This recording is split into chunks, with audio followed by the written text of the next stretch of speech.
అందరికీ నమస్తే. సుధా కిచెన్కి స్వాగతం. ఈరోజు మిరపకాయ బజ్జీ అయితే చేసుకున్నామండి. ఈవినింగ్ టైంలో వర్షాలు పడుతున్నాయి కదండి.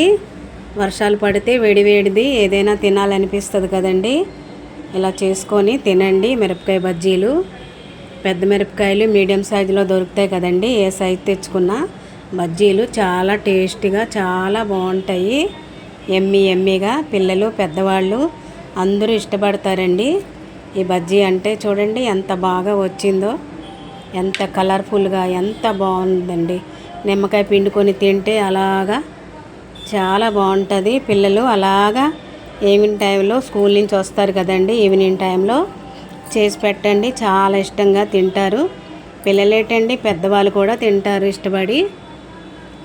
నచ్చిందండి వీడియో. నచ్చితే లైక్ చేయండి, షేర్ చేయండి, సబ్స్క్రైబ్ చేసుకోండి నా ఛానల్ని. మరొక వీడియోతో కలుస్తాను. Bye bye. Thank you. చివరి వరకు చూసిన వాళ్ళకి ధన్యవాదాలు.